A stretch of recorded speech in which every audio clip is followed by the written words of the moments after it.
Hello, അസ്സലാമലൈക്കും. എല്ലാവർക്കും സുഖമല്ലേ? ഇതാ ഈ സാധനം ഞാൻ വാങ്ങിയിട്ട് ഒരു 6 മാസം ആവാനായി. കാരണം 3 പ്രാവശ്യം വാങ്ങിയിട്ടും എന്നെ വളരെയധികം നിരാശപ്പെടുത്തിയൊരു സംഭവമാണ് ഈ പൂള. പിന്നെ ഇന്ന് കൊതിയോട് കണ്ടാൽ അപ്പം കൊതി തോന്നുന്നുണ്ട് ഈ സാധനം വാങ്ങാൻ പോകുമ്പോൾ. ഈ ഫ്രഷാണെന്ന് കണ്ട് തന്നെ വാങ്ങിയതാണ്. ആ സംഭവം ഫ്രഷ് തന്നെ കേട്ടോ. അടിപൊളി പൂള, നല്ല പൊടിയൊക്കെ ഉള്ള നല്ല നല്ല പൊടിഞ്ഞ നല്ല അടിപൊളി വേവിച്ചപ്പോൾ എന്തൊരു ടേസ്റ്റാണോ.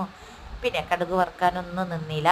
പക്ഷേ ഇതിൻ്റെ പ്രത്യേകത, ഇന്നലെ രാത്രി ഇവിടെ നല്ല കോഴിക്കറി മുളക് ഇട്ടിന് ഞാൻ, നല്ല എരിവിലിട്ട മുളക് ഇട്ടത്.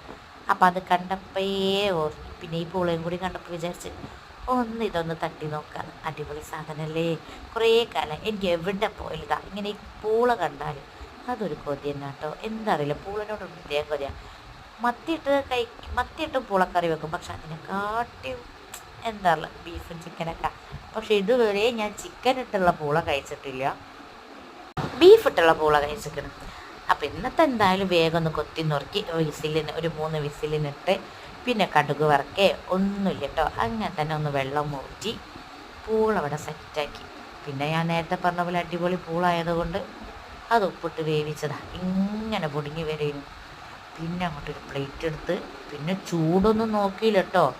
വേഗം ഒരു പ്ലേറ്റിലേക്ക് പൂളിട്ട് ആവശ്യത്തിനുള്ള ഒരു ചിക്കനും കുറച്ച് ഗ്രേവിയും അങ്ങോട്ടിട്ട്, എൻ്റെ പൊന്നേ ചൂട് കണ്ടില്ല നിങ്ങൾ. അപ്പം ഇനി ഇതൊന്ന് കഴിച്ചിട്ട് വരട്ടോ. അപ്പം നിങ്ങളെല്ലാവരും ഇങ്ങനെ കഴിക്കാറുണ്ടോ? അപ്പം ടാറ്റാ ബൈ ബൈ.